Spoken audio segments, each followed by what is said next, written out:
Hello दोस्तों, आप सभी का हमारी इंडियन ज्योग्राफी की सीरीज में स्वागत है। और इसके तहत हम इंडियन ज्योग्राफी का जो टॉपिक पढ़ेंगे वो बहुत ज़्यादा इम्पोर्टेंट होने वाला है और उसका नाम है भारत का भौतिक विभाजन। इसके अंतर्गत, क्योंकि एक बहुत बड़ा टॉपिक है, तो आज हम इसे स्टार्ट करेंगे और ये कई क्लासेस के जरिए इसको कंप्लीट करेंगे, क्योंकि एक दिन में हमें इसकी घास नहीं काटनी। हम इसे धीरे धीरे मैप्स और शॉर्ट ट्रिक्स के माध्यम से समझेंगे। तो इसके तहत आज हम फर्स्ट टॉपिक इसका हिमालय को कवर करेंगे और अब हम इसे स्टार्ट करते हैं। तो भारत के भौतिक विभाजन के अंतर्गत हमें फर्स्ट ऑफ ऑल हम भारत की उच्चावचीय स्थिति देखेंगे, क्योंकि भारत में कहीं पर्वत है, कहीं पठार है, कहीं मैदान है और कहीं पहाड़ है। तो हमें सर्वप्रथम ये देखना होगा कि जो भारत है उसमें पठार कितनी जगह पे, पर्वत कितनी जगह पे, समतल मैदान और पर्वतों की स्थिति देखनी होगी। तो सबसे पहले जैसे जैसे ये जैसे आ,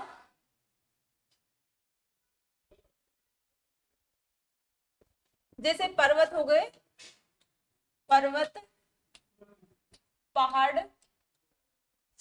पठार और ये हो गए मैदान। तो भारत में जैसे पर्वत है, पठार, मैदान और पहाड़ियां, ये सभी चीज पाए जाते हैं।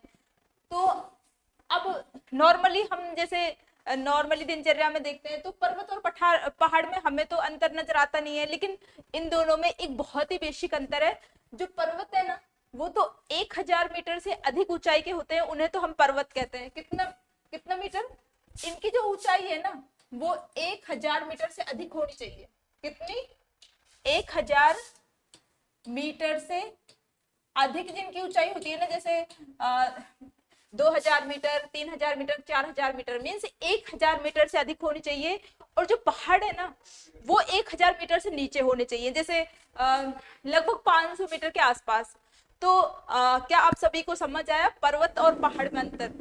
जो 1000 मीटर से अधिक होंगे वो तो होंगे पर्वत, और जो 1000 मीटर से कम के होंगे वो होंगे पहाड़। तो उसके बाद जैसे, और जो पठार है इनकी ऊंचाई कितनी भी हो सकती है, लेकिन ये क्या है, ऊपर से टेबल नुमा आकृति के होते हैं। किस टाइप के? टेबल नुमा आकृति के होते हैं। टेबल नुमा आकृति के होते हैं पठार। उसके बाद जैसे मैदान होते हैं, और मैदान तो आप सभी जानते ही है, जहाँ पे मैदानों में वनस्पति का बहुत ज्यादा विकास होता है, और यहाँ पे जो जनसंख्या है वो भी बहुत ज्यादा पाई जाती है। इस टाइप से हमने भारत की उच्चावचीय स्थिति देखी। अब हम देखेंगे जैसे सबसे ज्यादा भारत में क्या है, सबसे ज्यादा है मैदान। मैदान, और मैदानों के बाद पठार, और पठारों के बाद है पहाड़, और पहाड़ के बाद है पर्वत। तो सर्वाधिक इंडिया में पाए जाते हैं मैदान 43%, और उसके बाद पठार पाए जाते हैं 27%, उसके बाद पहाड़ 18%, और फिर है पर्वत 10%। तो जो भारत देश है उसमें सबसे ज्यादा मैदान है 43%, और फिर है पठार 27%, और पहाड़ 18%, और पर्वत है 10%। इस प्रकार हमने भारत की उच्चावचीय स्थिति को समझा। और जैसे भारत का जो ये वाला हिस्सा है ना, हम देखते हैं जैसे ये है हमारा भारत देश। तो इसमें जैसे ये हिमालय वाला हिस्सा है, उसके बाद मैदान है, और ये है प्रायद्वीपीय पठार। तो जो ये वाला हिस्सा है ना, ये तो है न्यू, और ये उत्तरी मैदान ये है लेटेस्ट, और ये है ओल्ड। तो भारत का जो सबसे उत्तरी हिस्सा है हिमालय वाला, ये तो इसका तो अभी ये तो युवावस्था में है और बिल्कुल नया है, इस क्योंकि ये टर्शरी काल में इसका निर्माण हुआ था, और तो ये बिल्कुल नया है और इसका निर्माण अभी भी जारी है। और इसके बाद जैसे भारत का दूसरा हिस्सा है जो मैदान, तो मैदानों का निर्माण अभी हुआ है, ये लेटेस्ट है बिल्कुल। और इसके बाद जो प्रायद्वीपीय पठार है, प्रायद्वीपीय पठार बहुत पुराना है, और इसलिए ये काफी ज्यादा ओल्ड है ये। तो ये हमने भारत की उच्चावचीय स्थिति देखी। इसके बाद अब हम स्टार्ट करेंगे भारत का भौतिक विभाजन। जो भारत का भौतिक विभाजन है, तो भारत को 5 भौतिक, इस हिसाब से भारत को जैसे फिजिकल फीचर्स के हिसाब से 5 भागों में डिवाइड करेंगे। 5 भौतिक प्रदेश है इंडिया के, वो कौन कौन से, जैसे हिमालय पर्वतीय प्रदेश है, उत्तर भारत का विशाल मैदान है, इसके बाद जैसे प्रायद्वीपीय पठार है, तटवर्ती मैदानी प्रदेश है और द्वीपीय समूह प्रदेश है। इसके अलावा जो पश्चिमी जो मरुस्थलीय प्रदेश है ना, इसको हम इसमें भी काउंट कर सकते हैं और अलग से भी इसको पढ़ सकते हैं। मींस इसे हम उत्तर भारत के विशाल मैदान के तहत भी पढ़ सकते हैं और अलग से भी हम इसका अध्ययन करते हैं। तो जैसे ये भारत हो गया और भारत में ये हो गया हिमालय, इसके बाद ये हो गया हमारा प्रायद्वीपीय पठारी प्रदेश और ये तटवर्ती मैदानी प्रदेश, जैसे ये हो गया हमारा हिमालय पर्वतीय प्रदेश, हिमालय पर्वतीय प्रदेश। और उसके बाद ये हो गया उत्तर भारत का विशाल मैदान और इसके पश्चात ये हो गया तटवर्ती मैदानी प्रदेश, तटवर्ती मैदानी प्रदेश। और इसके अतिरिक्त ये हो गया हमारा क्या, प्रायद्वीपीय पठारी प्रदेश, क्या प्रायद्वीपीय पठारी प्रदेश, प्रायद्वीपीय पठारी प्रदेश। इसके बाद और क्या है हमारे द्वीपीय, ये है ना जैसे छोटे छोटे द्वीप, तो इन्हें द्वीपीय समूह प्रदेश के अंतर्गत रखेंगे, द्वीपीय समूह प्रदेश। तो इस टाइप से भारत को 5 भौतिक प्रदेशों में डिवाइड किया गया है। तो वो 5 भौतिक प्रदेश कौन कौन से हैं? एक तो हिमालय है उत्तर में, हिमालय, हिमालय पर्वतीय प्रदेश। सेकंड है उत्तर भारत का विशाल मैदान, उत्तर भारत का विशाल मैदान, उत्तर भारत का विशाल मैदान। फर्स्ट ऑफ ऑल है हिमालय, हिमालय पर्वतीय प्रदेश। सेकंड है उत्तर भारत का विशाल मैदान और पश्चिम मरुस्थलीय प्रदेश को भी हमने इसी में इंक्लूड कर लिया। थर्ड है हमारा जो ये है प्रायद्वीपीय पठारी प्रदेश, प्रायद्वीपीय पठारी प्रदेश। उसके बाद ये दोनों साइड है पश्चिमी तटवर्ती मैदानी प्रदेश, तटवर्ती मैदानी प्रदेश के अंतर्गत पश्चिमी पूर्वी तटवर्ती मैदानी प्रदेश और पश्चिमी तटवर्ती मैदान। इसके अतिरिक्त जैसे अंडमान निकोबार है, लक्षद्वीप है, दमन दीव इत्यादि जितने भी हमारे द्वीप है ना, ये द्वीपीय समूह प्रदेश के अंतर्गत आ जाएंगे। तो ये हमने भारत के भौतिक प्रदेश देखे कि 5 भौतिक प्रदेश है। अब हम इनकी इसके अंतर्गत जो फर्स्ट जो भौतिक प्रदेश है हिमालय, इसका अध्ययन करेंगे क्योंकि आज हम इसी को ही कवर कर पाएंगे, क्योंकि एक हिमालय ही अपने आप में एक बहुत बड़ा टॉपिक है। लेकिन इस टॉपिक को हम इतने इजी वे में पढ़ेंगे कि ये बहुत इसके बाद आपको इसको पढ़ने की आवश्यकता नहीं होगी, बहुत ही इजी वे में याद हो जाएगा। मैप्स और ट्रिक्स के जरिए हम इसे याद करेंगे। जैसे हम इसे मैप में देखते हैं, उत्तरी पर्वतीय प्रदेश, उत्तर भारत का विशाल मैदान, दक्षिण का पठार प्रायद्वीपीय पठारी प्रदेश, ये हमारा है तटवर्ती मैदानी प्रदेश और इधर जैसे द्वीपीय द्वीप आ जाएंगे तो द्वीपीय समूह प्रदेश। इसके बाद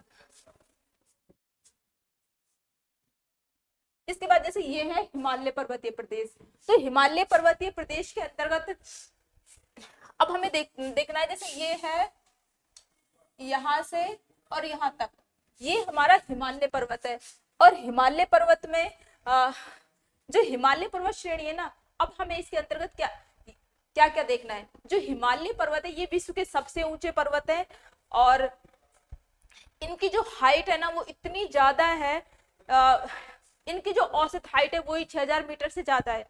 तो ये विश्व के सबसे ऊंचे पर्वत है।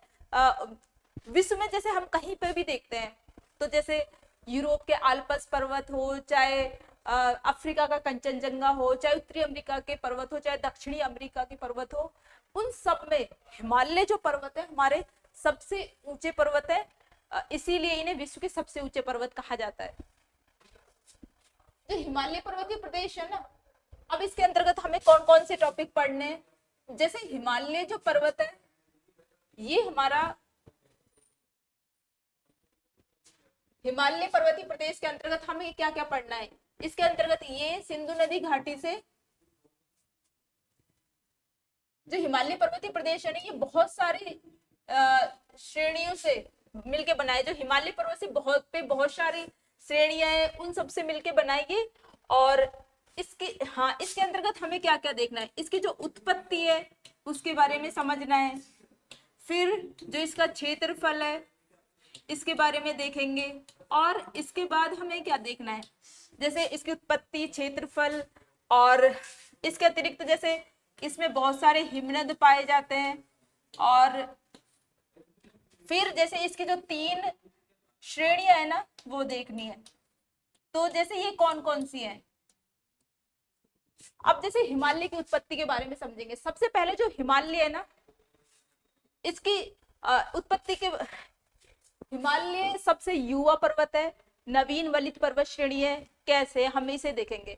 जैसे जो हिमालय है इसका जो निर्माण है ना, जैसे इसकी उत्पत्ति से संबंधित 2 प्रमुख, मतलब वैसे तो बहुत सारे सिद्धांत दिए गए हैं, लेकिन इनमें से 2 प्रमुख सिद्धांत है। वो 2 प्रमुख सिद्धांत कौन कौन से हैं? एक तो कोबर का भूषणनीति सिद्धांत है, और एक हमारी प्लेट टेक्टोनिक थ्योरी है।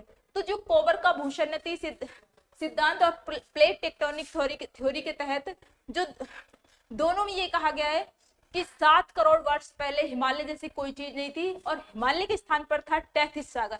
क्या था दोस्तों? तैथिस सागर। और तैथिस सागर के स्थान पर किसका हुआ है निर्माण? हिमालय का। जो ये तैथिस सागर था, इसके उत्तर में तो था अंगारा लैंड और दक्षिण में था गोंडवाना लैंड। और धीरे धीरे धीरे धीरे इसमें अवसाद जमा होने से तैथिस सागर का वो हिमालय का निर्माण हुआ। और जो लगभग 5 करोड़ वर्ष पूर्व टर्शरी काल में, क्योंकि अभी तो चल रहा है वो क्वाटरनरी पीरियड मीन्स चतुर्थ कल्प, और इससे जस्ट पहले था जो तृतीय कल्प या टर्शरी पीरियड, उसमें हिमालय का निर्माण हुआ है लगभग 5 करोड़ वर्ष पूर्व।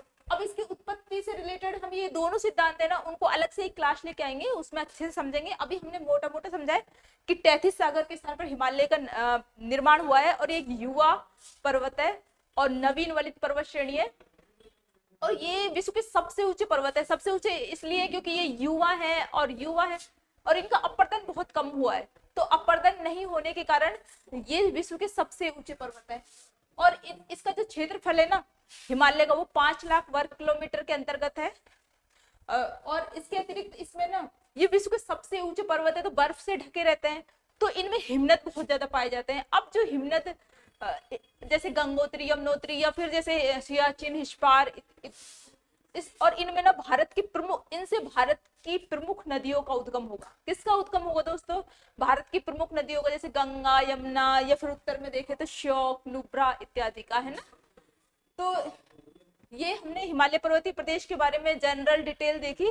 फिर जैसे हिमालय पर्वत है ना, इसकी 3 श्रेणियां हैं, ट्रांस हिमालय, मुख्य हिमालय और पूर्वांचल। इसके अंतर्गत हमें 3 चीजें देखनी है, ट्रांस हिमालय, मुख्य हिमालय और पूर्वांचल।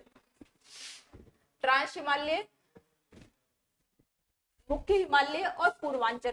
ट्रांस हिमालय के अंतर्गत जैसे ये है ट्रांस हिमालय। अब ट्रांस हिमालय के अंतर्गत हमें क्या क्या देखना है? ट्रांस हिमालय जो हिमालय की है ना सबसे उत्तरी श्रेणी है, सबसे उत्तरी श्रेणी है, और इसकी 3 श्रेणियां हैं, काराकोरम, लद्दाख और जाश्कर। काराकोरम, लद्दाख और जाश्कर। इसके अतिरिक्त इसमें हमें क्या पढ़ना है? ये ना वृष्टि छाया क्षेत्र में स्थित है। किसमें? वृष्टि छाया क्षेत्र में स्थित है। इसके अतिरिक्त जैसे ये ट्रांस हिमालय ना, इसमें अल्पाइन हिमनद पाए जाते हैं। कौन सी हिमनद? अल्पाइन हिमनद पाए जाते हैं। तो हमें ट्रांस हिमालय में ये सब चीजें देखनी है।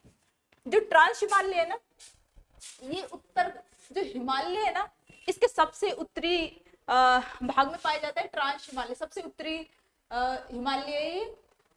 इसके अंतर्गत 3 श्रेणी आएंगी, काराकोरम, लद्दाख और जाश्कर। काराकोरम,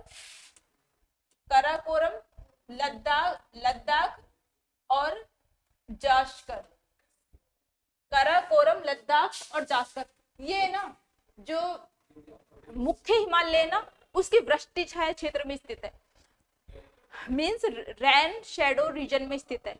तो वृष्टि छाया क्षेत्र में स्थित होने का क्या मीन्स है?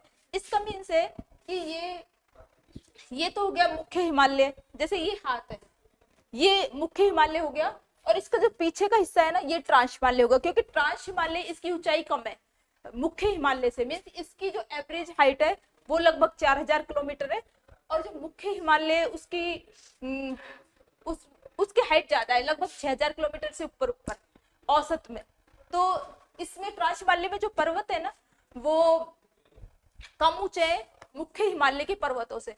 तो जैसे जो चीज ज्यादा ऊंचाई पे स्थित है तो उसके आगे जो पीछे वाली चीज है ना, चाहे उत्तर में ही क्यों ना स्थित हो, वो भी नहीं दिखेगी।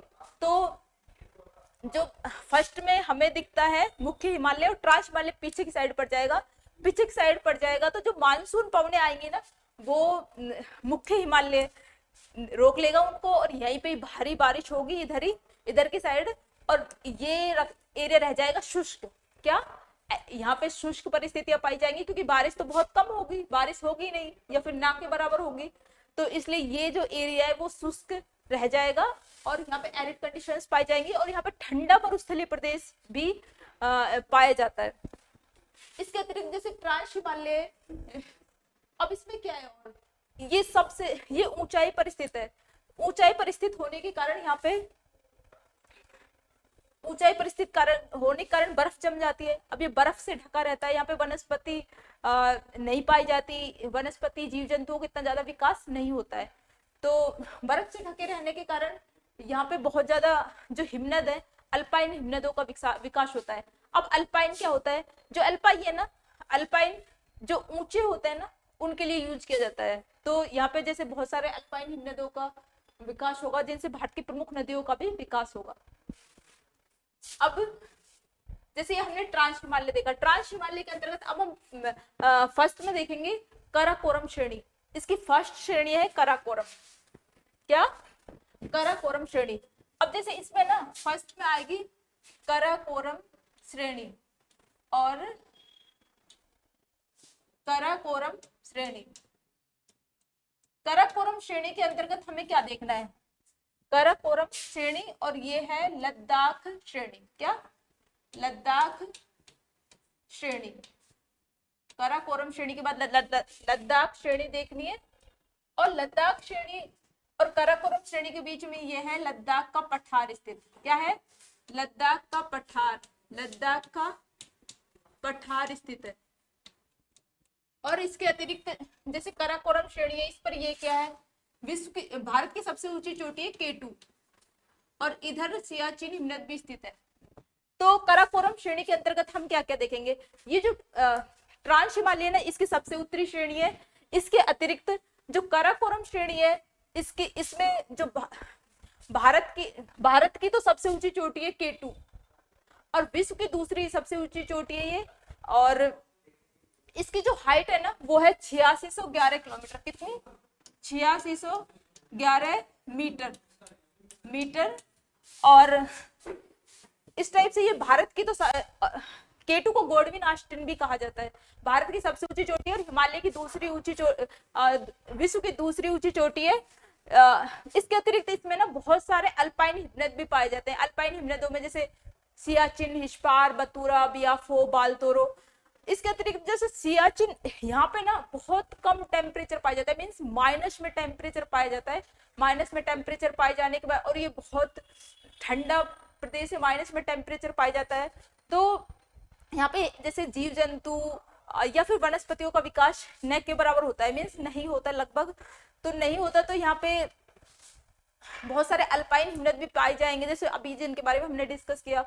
इसके अतिरिक्त इसमें क्या है कि इसमें क्या है, जो सियाचिन हिमनद है ना वो भी स्थित है, और यहाँ पे तो ये इसका सबसे इंपॉर्टेंट हिमनद है, लगभग 72 किलोमीटर एरिया में फैला हुआ है, और इसमें ना लगभग -55 डिग्री टेम्परेचर पाया जाता है। तो देख लो यहाँ पे रहने लायक कंडीशंस है भी नहीं, लेकिन भारत और पाकिस्तान के बीच में ये डिस्प्यूटेड एरिया है और इसलिए यहाँ पे हमारे सैनिकों को रहना पड़ता है और बहुत ही विपरीत कंडीशंस में यहाँ पे वो सरवाइव कर पाते हैं। अब सियाचिन जो हिमनद है, इसमें जो नुब्रा नदी घाटी है ना, वो स्थित है इसमें। नुब्रा नदी घाटी काराकोरम और लद्दाख श्रेणी के मध्य में स्थित है और नुब्रा नदी का उद्गम भी सियाचिन हिमनद से ही होता है और सियाचिन हिमनद से नुब्रा नदी, तो आगे जो नुब्रा नदी है ना, वो श्योक नदी में मिल जाती है और श्योक नदी में मिलके ये मिलती है सिंधु नदी घाटी में। और इसके बाद जैसे जो ये है नुब्रा नदी घाटी को के दूसरे नाम, स्थानीय नाम है डुमरा। क्या है? डुमरा या फूलों की घाटी। डुमरा या फूलों की घाटी। डुमरा या फूलों की घाटी। इसके अतिरिक्त जैसे जो नुब्रा नदी घाटी है ना, ये त्रिभुजाकार है। कैसी? त्रिभुजाकार है और ये एग्जाम के पॉइंट ऑफ व्यू से भी बहुत ज्यादा इंपॉर्टेंट है। ये आरएस मेंस के एग्जाम में 2 नंबर में पहले भी पूछी हुई है और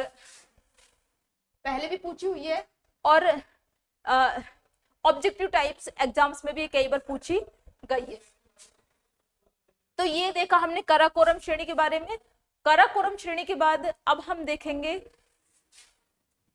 लद्दाख श्रेणी के बारे में। जो लद्दाख श्रेणी है ना, काराकोरम श्रेणी, हाँ, जो काराकोरम श्रेणी थी ना, वो आगे जाके पामीर के पठार में मिल जाएगी और पामीर के पठार जिसे दुनिया की छत कहा जाता है, ये इधर हिंदू कुश पर्वत, कुल्लू शान और तियेन शान और इधर काराकोरम श्रेणी, चारों इससे मिलेंगी। तो और ये मध्य एशिया में स्थित है और इसे दुनिया की छत के नाम से जाना जाता है। तो काराकोरम श्रेणी इधर तो मिल जाएगी, पश्चिम में तो पामीर के पठार से मिल जाएगी और जो पूर्व में मिलेगी ये कैलाश पर्वत श्रेणी में मिल जाएगी। इस टाइप से ये हमारी काराकोरम श्रेणी हो गई। अब हम लद्दाख श्रेणी के बारे में देखेंगे। जो लद्दाख श्रेणी है ना, लद्दाख श्रेणी, जो लद्दाख श्रेणी है ये दूसरी प्रमुख श्रेणी है ट्रांस हिमालय की और इसकी जो सबसे ऊंची चोटी है ना, वो है रकापोशी। क्या है? रकापोशी। इसकी सबसे ऊंची चोटी है रकापोशी और ये क्या है, इसके जो ढाल है ना बहुत तीव्र है। तो विश्व में सबसे ज्यादा तीव्र ढाल वाली चोटी है ये।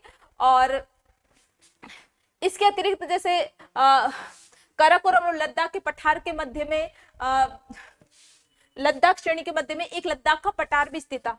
क्या? लद्दाख का पठार भी स्थित है। अब जैसे जो लद्दाख का पठार है ना, लद्दाख का पठार ये काराकोरम और लद्दाख श्रेणी के मध्य में स्थित है और यहाँ पे क्या है, अंतः पर्वतीय स्थितियां पाई जाती है। कैसी? ये 2 पर्वतों के मध्य में स्थित है। जैसे काराकोरम और लद्दाख 2 श्रेणियों के मध्य में स्थित है ये लद्दाख का पठार। लद्दाख का पठार, लद्दाख का पठार ये 2 श्रेणियों के मध्य स्थित है, तो इसे बोलेंगे अंतः पर्वतीय पठार, इंटरकॉन्टिनेंटल रीजन। और जैसे नॉर्मली जो ट्रांस हिमालय है उसमें मुख्य हिमालय की ऊंची चोटियों के कारण बारिश नहीं हो पाती और ये तो वैसे भी 2 पर्वत श्रेणियों के मध्य में स्थित है, तो इसके यहाँ तो वैसे ही शुष्क कंडीशंस पाई जाएंगी क्योंकि बारिश नहीं होती या न के बराबर होती है। तो यहाँ पे ना जो ठंडा मरुस्थलीय प्रदेश पाया जाएगा। कैसा? ठंडा मरुस्थलीय प्रदेश और बहुत सारी जैसे लवणीय झीलें पाई जाएंगी लद्दाख का पठार में।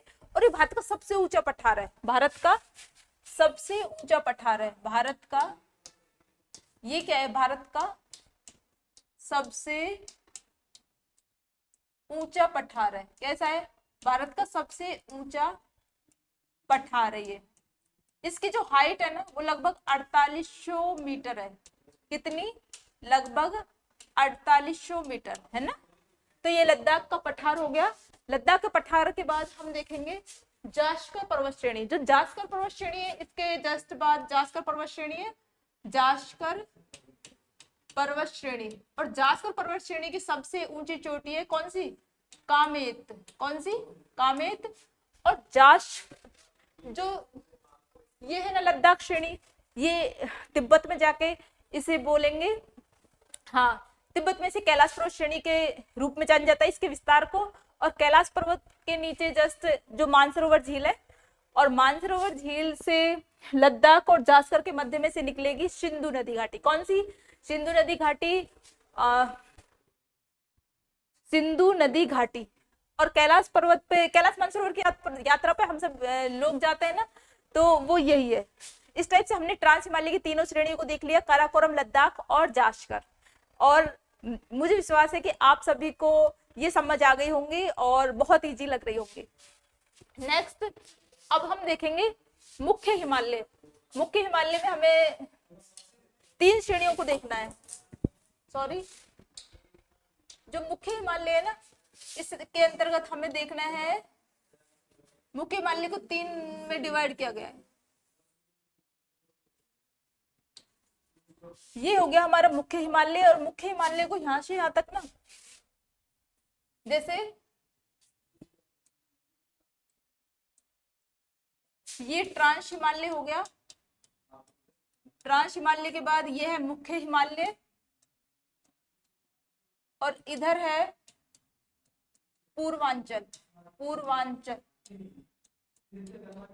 पूर्वांचल। अब जो ट्रांस हिमालय, ये मुख्य हिमालय है ना, इसको ये सिंधु नदी घाटी से और ब्रह्मपुत्र नदी घाटी के मध्य स्थित है। और जो इसकी जो चौड़ाई है ना, वो इधर से पश्चिम में अधिक है, लगभग 400 किलोमीटर के आसपास, और पूर्व में इसकी चौड़ाई घटती जाती है और लगभग 150 किलोमीटर के आसपास रह जाती है। और जो इसकी वो है ना लंबाई, ये लगभग 2400 किलोमीटर एरिया में विस्तृत है। तो जो मुख्य हिमालय है ना, इसमें बहुत ऊंची ऊंची चोटियां पाई जाती हैं, बहुत ऊंची ऊंची चोटियां। ये इसमें बहुत ऊंची ऊंची चोटियां पाई जाती है, इसलिए सबसे ऊंचा, हिमालय का सबसे ऊंची जगह है। और ये सिंधु नदी घाटी से, वापिस से रिवाइज करते हैं, जैसे ये सिंधु नदी घाटी से ब्रह्मपुत्र नदी घाटी के मध्य लगभग 400 किलोमीटर क्षेत्र में विस्तृत है, और इसकी पश्चिम में चौड़ाई अधिक है और पूर्व में कम है। जैसे पश्चिम में 400 किलोमीटर के आसपास और पूर्व में 150 किलोमीटर की रेंज में। और अब हम जो ट्रांस हिमालय के अंतर्गत, हाँ, इसमें कुछ, ये बहुत ऊंचे ऊंचे पर्वत है, तो विश्व भर बर्फ से ढके रहते हैं, तो यहाँ पे बहुत सारे हिमनद भी विकसित हो जाते हैं, जिनसे भारत की प्रमुख नदियों का उद्गम होगा। अब ट्रांस हिमालय के अंतर्गत हम पहले इसके अंतर्गत इसे 3 भागों में डिवाइड कर देंगे। मुख्य फर्स्ट है महान, दूसरा लघु और तीसरा शिवालिक हिमालय। तो फर्स्ट पढ़ेंगे हम ग्रेट हिमालय। अब जो महान हिमालय है ना, इसके जो फर्स्ट ये रेंज है महान हिमालय, महान हिमालय, महान हिमालय के दूसरे बहुत सारे नाम है, जैसे हिमाद्री हिमालय, हिमाद्री हिमालय, और इसके अलावा ये इसका नाम है बृहद हिमालय, बृहद हिमालय, और ग्रेट हिमालय, ग्रेट हिमालय। जो महान हिमालय, तो इसके ये इधर नंगा पर्वत से, नंगा पर्वत से, ये नंगा पर्वत से और नामचा पर्वत तक, नामचा पर्वत तक 2400 किलोमीटर क्षेत्रफल में विस्तृत है। और इसकी जो ऊंचाई है ना, इसकी ऊंचाई लगभग औसत में 6100 मीटर है, और जो चौड़ाई है ना, वो है लगभग 25 किलोमीटर। दोस्तों हम देख रहे हैं मुख्य हिमालय, सॉरी, मुख्य हिमालय के अंतर्गत हम देख रहे हैं महान हिमालय। और जो महान हिमालय है हमारा, ये सबसे ज्यादा ऊंची ऊंची चोटियों के लिए फेमस है, और ये नंगा पर्वत से नामचा पर्वत तक 2400 किलोमीटर के क्षेत्रफल में विस्तृत है। और इसमें इसकी जो हाइट है ना, वो देखो औसत है, ये तो 6100 मीटर, और चौड़ाई है इसकी 25 मीटर। तो ये ना विश्व की सबसे ऊंची चोटियों के लिए फेमस है। और इसकी सबसे ऊंची चोटी है माउंट एवरेस्ट, जो कि दुनिया की भी सबसे ऊंची चोटी है, माउंट एवरेस्ट। इधर है माउंट एवरेस्ट नेपाल में, माउंट एवरेस्ट और इसकी हाइट है 8,848 मीटर और अभी भी बढ़ ही रही है। और इसे नेपाल में कहा जाता है सागरमाथा, नेपाल में इसे सागरमाथा के नाम से जाना जाता है। और भी जैसे जो मुख्य हिमालय है ना, ये अपनी ऊंची चोटियों के लिए जाना जाता है। और हम ट्रिक के जरिए देखते हैं इसमें और कौन कौन सी मुख्य चोटियां हैं। तो इसमें जैसे ये हो गया मुख्य हिमालय, तो इसके अंतर्गत कौन कौन सी मेन चोटी है, तो इधर तो है ये नंगा पर्वत, और इसके अतिरिक्त उत्तराखंड में है जैसे बंदरपुछ, कामेट और त्रिशूल। और इसके अतिरिक्त है नेपाल में इसकी कुछ प्रमुख चोटियां हैं, नेपाल और तिब्बत में। तो इनमें है जैसे ट्रिक है इसकी, डैम जी सीएम के पास गए। तो इससे जैसे धौलागिरी,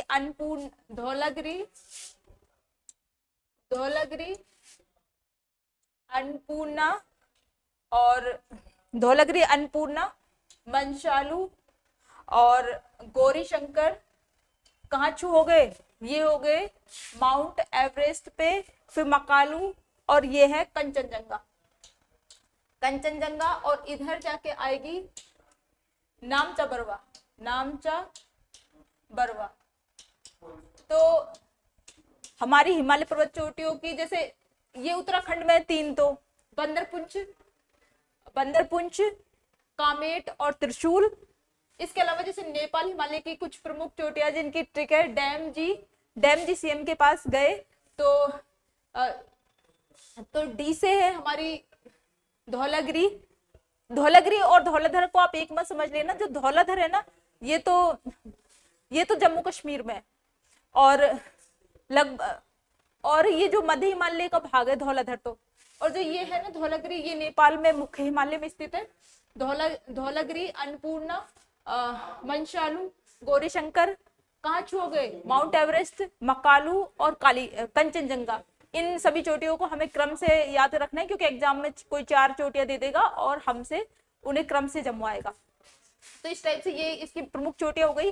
अब जो इसमें ना महान हिमालय में कुछ, क्योंकि इसके सबसे ऊंचे पर्वत है, इसमें तो सबसे ऊंचे पर्वत है, तो वर्ष भर बर्फ से ढके रहते हैं, तो इसलिए इसे हिमाद्री हिमालय भी कहा जाता है। क्या कहा जाता है, हिमाद्री हिमालय।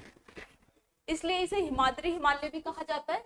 और हिमाद्री हिमालय कहने के कारण इसमें ना बर्फ बहुत ज्यादा पाई जाती है, क्योंकि ऊंचे ऊंचे हिमनद भी पाए जाते हैं। उनसे भारत की प्रमुख नदियों का उद्गम हो, जैसे भारत की प्रमुख नदियों का उद्गम भी होगा, जैसे हाँ, इसमें जो हिमनद है ना मुख्यतः वो गंगोत्री, यमुनोत्री, हिस्पार, बालतोरो इत्यादि है। और इनसे भारत की प्रमुख नदियों का भी उद्गम होगा, गंगा, यमुना इत्यादि का, है ना। तो ये हमने महान हिमालय देखा। महान हिमालय के बाद अब हम देखेंगे मध्य हिमालय को। अब महान हिमालय के बाद आएगा मध्य हिमालय। जैसे ये मध्य हिमालय हो गया, तो मध्य हिमालय भी इस टाइप से ये मुख्य हिमालय के जस्ट नीचे। और मध्य हिमालय में हमें क्या क्या पढ़ना है, मध्य हिमालय में हम देखेंगे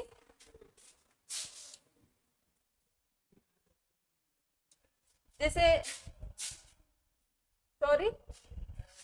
ये हो गया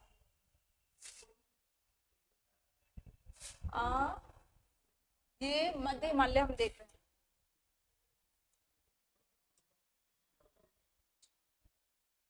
मध्य हिमालय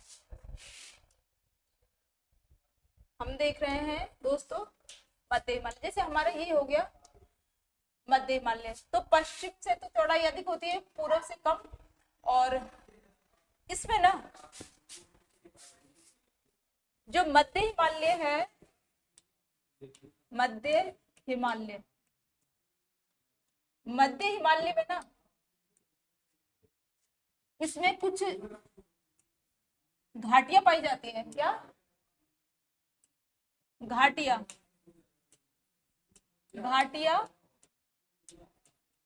पाई जाती हैं। तो मध्य हिमालय और बृहद हिमालय के बीच में कुछ घाटियां पाई जाती है। और वो घाटियां हैं जैसे कश्मीर घाटी, कुल्लू घाटी, कांगड़ा घाटी, कश और काठमांडू घाटी। तो ये घाटियां पाई जाती हैं। और इन घाटियों के अतिरिक्त जैसे जो ये है ना, इसके मध्य हिमालय के बहुत सारे प्रादेशिक विभाजन है, मतलब बहुत सारे प्रादेशिक भाग है इसके, जैसे पीर पंजाल, धौलाधर और नाग टिब्बा, मशहू। और इसके अतिरिक्त जैसे अब जो मध्य हिमालय है ना, मध्य हिमालय और मध्य हिमालय, इसके अतिरिक्त मध्य हिमालय में ना क्या पाए जाते हैं, देखो करेवा, करेवा और ऋतु प्रवास के लिए फेमस है ये, करेवा और ऋतु प्रवास के लिए फेमस है।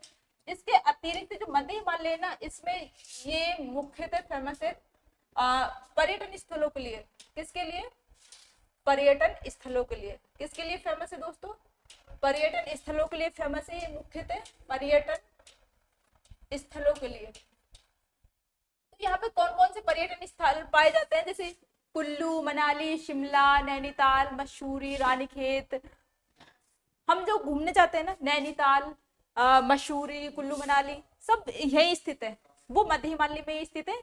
और क्योंकि ये थोड़ा कम ऊंचा भी है मुख्य हिमालय की तुलना में, और यहाँ पे ना करेवा पाए जाते हैं। अब करेवा किसे कहते हैं? करेवा कहते हैं जैसे कश्मीर घाटी में ना, कश्मीर घाटी में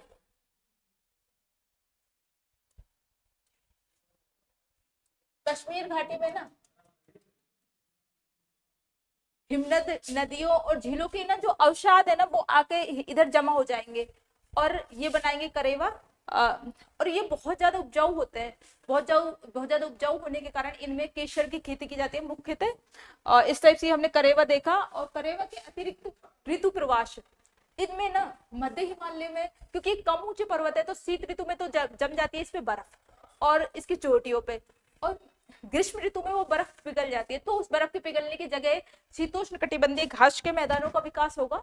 और ये जो घास के मैदान है, इनको पूर्व में तो बोलेंगे मर्ग, जैसे सोनमर्ग, गुलमर्ग, और पश्चिम में तो इनको मर्ग बोलेंगे, और पूर्व में बोलेंगे इनको बुग्याल या पयार। क्या? बुग्याल या पयार, बुग्याल या पयार। इस टाइप से जो ये मध्य हिमालय है ना, इसमें पश्चिम में तो इन्हें मर्ग बोलेंगे और पूर्व में बुग्याल या पयार। और अब जो यहाँ पे ना ऋतु प्रवास किसे कहते हैं, जैसे जब ऋतु में परिवर्तन होने पर, तो में परिवर्तन होने पर कुछ जो समुदाय हैं वो चारे और जल की खोज में एक स्थान से दूसरे स्थान की ओर पलायन करते हैं। और पलायन करते हैं तो जो मध्य हिमालय है ना, इसमें गुर्जर और बकरवाल दो समुदाय ऐसे हैं जो कि ग्रीष्म ऋतु में तो इधर पर्वतीय क्षेत्रों की और जो ये अल्पाइन चारागाह बनते हैं, शीतोष्णकटिबंधीय जो घास के मैदान होते हैं, इधर चले जाते हैं। और शीत ऋतु में वो अपने वापस से जो मैदानी क्षेत्रों की ओर लौट आते हैं। ये है हमारा मध्य हिमालय। अब नेक्स्ट हम शिवालिक हिमालय को देखते हैं, जो कि मुख्य हिमालय की सबसे दक्षिणतम श्रेणी है शिवालिक हिमालय। शिवालिक हिमालय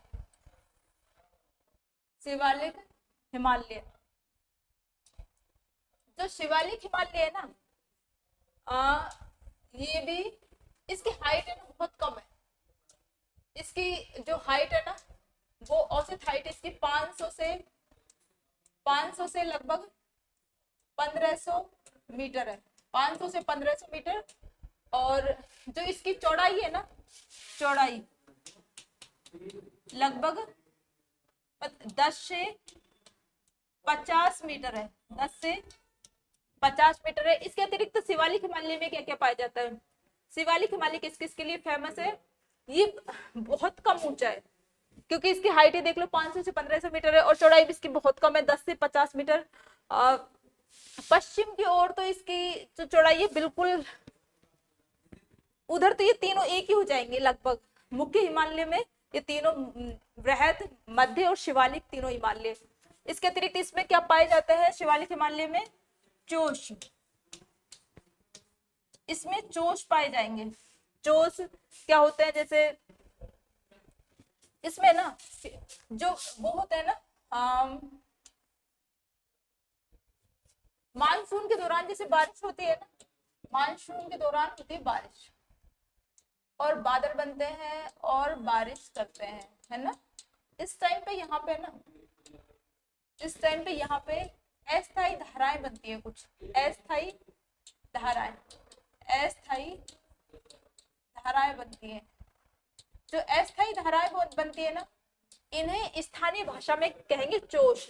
और ये दो जगह पे बनेंगी, पंजाब और हिमाचल प्रदेश में। कौन कौन सी जगह पे दोस्तों? पंजाब और हिमाचल प्रदेश में। तो इन धाराओं को स्थानीय भाषा में कहेंगे चोश। ये मानसून के दौरान पंजाब और हिमाचल प्रदेश क्षेत्र में जो बारिश होती है ना, उससे कुछ स्थानीय धाराएं, कुछ अस्थायी धाराएं बनती हैं और इन्हें जोश कहते हैं। और ये जो धारा है ना, ये शिवालिक पर्वत को ना ऐसे काट देती है, इन जो क्षेत्रों से, तो मतलब विभाजित कर देती है। तो जो शिवालिक श्रेणी है ना, ये सतत श्रेणी नहीं है।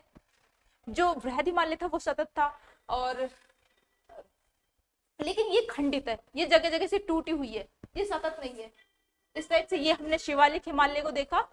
शिवालिक हिमालय में जो इसकी हाइट है वो भी बहुत कम है, 500 से 1500 मीटर, चौड़ाई भी कम है, लगभग 10 से 50 मीटर, और इसमें चोश पाए जाते हैं। इस टाइप से ये हमने शिवालिक हिमालय को देखा। अब जो हिमालय है ना, हाँ, अब इसमें हिमालय में एक बचा है, पूर्वांचल हिमालय। जो पूर्वांचल हिमालय क्या होता है? पूर्वांचल हिमालय उत्तर से दक्षिण तक की जो ये है ना, उत्तर से दक्षिण तक की जो ये श्रेणियां होती है, पूर्व में, उत्तर पूर्व में जो श्रेणी होते हैं, उत्तर से दक्षिण में स्थित श्रेणियों को सम्मिलित रूप से कहेंगे पूर्वांचल। अब पूर्वांचल का निर्माण कैसे होगा? इसका निर्माण होगा बालू पत्थर से, बालू पत्थर से होगा। और जो भारतीय प्लेट है और भारतीय प्लेट और बर्मा प्लेट है ना, इसके मिलने से, इसके अभिसरण से पूर्वांचल हिमालय का निर्माण होगा बालू पत्थर से। और इसके अतिरिक्त जैसे जो पूर्वांचल हिमालय ना, इसमें कुछ प्रमुख पर्वत, हाँ, इसमें ना मानसून के दौरान जो इसकी ये चोटियां है ना, वो बहुत ज्यादा बारिश करवाती है, और इस कारण इस क्षेत्र में बहुत ज्यादा बायोडाइवर्सिटी पाई जाएगी और वनस्पति भी, गहन वनस्पति पाई जाती है। अब जैसे वो जो कुछ पर्वत चोटियां है ना, उनको देख लेते हैं हम। कुछ जो इसके अंतर्गत जो पर्वत चोटियां पाई जाती है ना, उनको देख लेते हैं। जैसे जो अरुणाचल प्रदेश है ना, अरुणाचल प्रदेश में पाई जाती है Patkai boom, Patkai boom, Patkai boom, तो अरुणाचल प्रदेश में, अरुणाचल प्रदेश। इसके अतिरिक्त नागालैंड में नागा पहाड़ियां, नागा पहाड़ियां, और मणिपुर में मणिपुर पहाड़ियां, मणिपुर पहाड़ियां। नागा पहाड़ियों की सबसे ऊंची चोटी है सरामती। कौन सी है? शरामती। इसके अतिरिक्त जो जैसे मिजो पहाड़ियां हैं, मिजोरम में पाई जाएंगी मिजो पहाड़ियां, और इनको कहेंगे, दूसरा नाम इनका लुशाई पहाड़ियां। कौन सी? लुशाई पहाड़ियां। और इसमें ना, इसकी जो चोटी है ना, वो है, उसका नाम है फांगपुई। क्या? फांगपुई। और इसे ब्लू माउंटेन भी कहेंगे। क्या? ब्लू माउंटेन भी कहा जाता है। और जो फांगपुई है ना, फांगपुई चोटी के पास फांगपुई राष्ट्रीय उद्यान भी स्थित है, इधर मिजोरम में फांगपुई राष्ट्रीय उद्यान भी स्थित है। इसके अतिरिक्त त्रिपुरा में पाई जाएंगी त्रिपुरा पहाड़ियां, त्रिपुरा पहाड़ियां। इसके अतिरिक्त जैसे जो ये मेघ, हाँ, इधर नागा और जो मणिपुर पहाड़ियां है ना, इनके मध्य पाई जाएंगी बराइल पहाड़ियां, बराइल पहाड़ियां। और मणिपुर में जो पहाड़ियां है ना, उनको बोलेंगे लेमातोल, लेमातोल पहाड़ियां। इस टाइप से ये हमने पहाड़ियां देखी पूर्वांचल की। पटकाई बूम, नागा पहाड़ियां, इनकी जो सबसे ऊंची चोटी है वो है सरामती। मणिपुर पहाड़ियां, मणिपुर में, मिजोरम में मिजोरम पहाड़ियां, और इनको बोलेंगे लुशाई पहाड़ियां। और इनकी जो चोटी है ना, उसको ब्लू माउंटेन या फांगपुई कहा जाता है। और यहाँ पे फांगपुई राष्ट्रीय उद्यान भी स्थित है। और इसके अलावा जो त्रिपुरा है ना, त्रिपुरा में त्रिपुरा पहाड़ियां पाई जाएंगी। और इस अब जो नागालैंड और मणिपुर के मध्य में, मतलब इन दोनों को अलग करेंगे बराइल की पहाड़ियां। कौन सी? बराइल पहाड़ियां। और इसके अतिरिक्त मणिपुर में है लेमातोल पहाड़ियां। तो ये हमने, सॉरी दोस्तों, ये हमने पूर्वांचल की पूरी पहाड़ियां देखी। इस टाइप से ये सभी चोटियां सम्मिलित रूप से पूर्वांचल हिमालय का निर्माण करती हैं। और जो ये है, जैसे इधर मेघालय में पाई जाती है, मेघालय में पाई जाती है जो ये गारो, खासी और जयंतिया पहाड़ी पाई जाती है मेघालय में। ये पूर्वांचल का भाग नहीं है, ये मेघालय पठार का भाग है। और जो मेघालय पठार है ना, ये प्रायद्वीपीय पठार का हिस्सा है। तो इस टाइप से ये पूर्वांचल में शामिल नहीं की जाती। इसके अलावा जैसे असम में मिकिर और रेंगमा पहाड़ियां मिलती हैं, वो भी कार्बी आंगलोंग पठार का हिस्सा है, तो वो भी पूर्वांचल का हिस्सा नहीं है। इस टाइप से हमने ये पूर्वांचल हिमालय को कंप्लीट किया। और पूर्वांचल हिमालय के बाद अब हमारा जो हिमालय है उसको प्रादेशिक विभाजन हम देखेंगे। हिमालय का प्रादेशिक विभाजन। तो हिमालय के प्रादेशिक विभाजन के अंतर्गत हम हिमालय को 4 भागों में डिवाइड करेंगे। जैसे ये तो हो गया पंजाब, फर्स्ट हो गया कश्मीर, पंजाब या असम हिमालय, और सेकंड हो गया हमारा कुमायूं हिमालय, थर्ड नेपाल हिमालय, और फोर्थ हो गया हमारा असम हिमालय। तो नदियों के आधार पर डिवाइड किया गया इसे। जैसे जो पंजाब हिमालय ये सिंधु नदी से सतलज नदी तक है। इसके बाद कुमायूं हिमालय सतलज नदी से काली नदी तक है। और इसके बाद जैसे ये है नेपाल हिमालय, ये काली से तीस्ता नदी तक है। और असम हिमालय तीस्ता नदी से ब्रह्मपुत्र नदी तक है। इस टाइप से ये हमारे 4 हो गए। अब हम एक एक को थोड़ा थोड़ा डिस्क्राइब कर लेते हैं।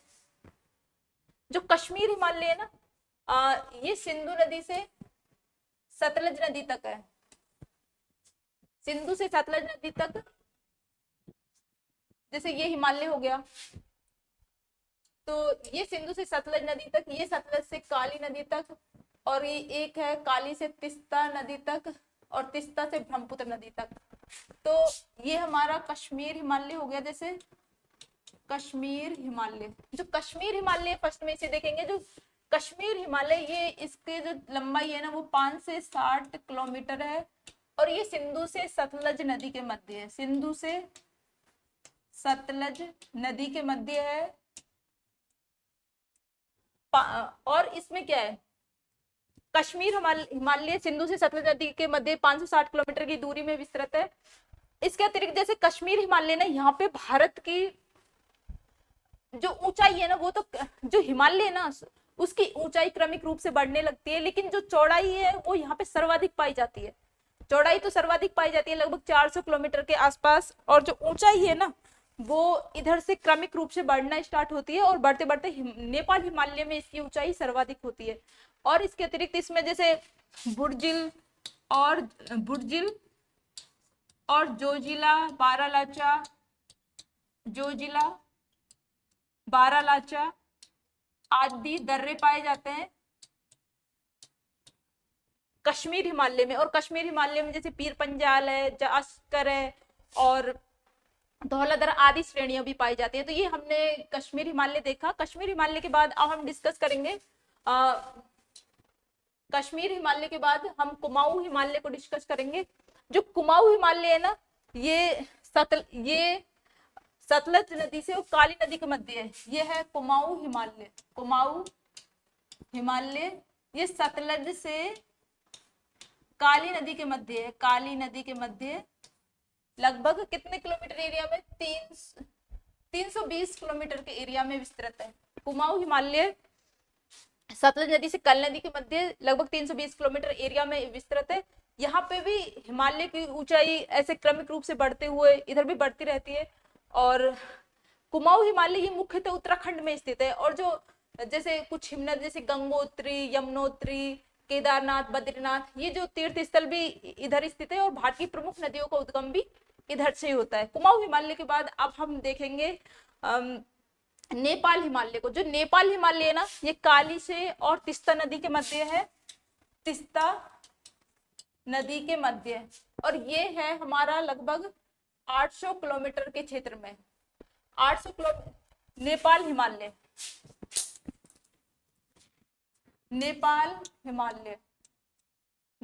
हिमालय काली नदी से तीस्ता नदी के मध्य लगभग 800 किलोमीटर के क्षेत्रफल में विस्तृत है, और यहाँ पे हिमालय की सबसे ज्यादा ऊंचाई पाई जाती है, क्योंकि माउंट एवरेस्ट जो हिमालय की सबसे ऊंची चोटी है वो इसी में स्थित है, और चौड़ाई यहाँ पे कुछ कम हो जाती है हिमालय की। और हिमालय की जो ऊंची चोटियां हैं जैसे जो नेपाल में पाई जाती है, जैसे माउंट एवरेस्ट, कंचनजंगा, धौलागिरी आदि इसी में ही पाई जाती है, मंशालू, मकालू।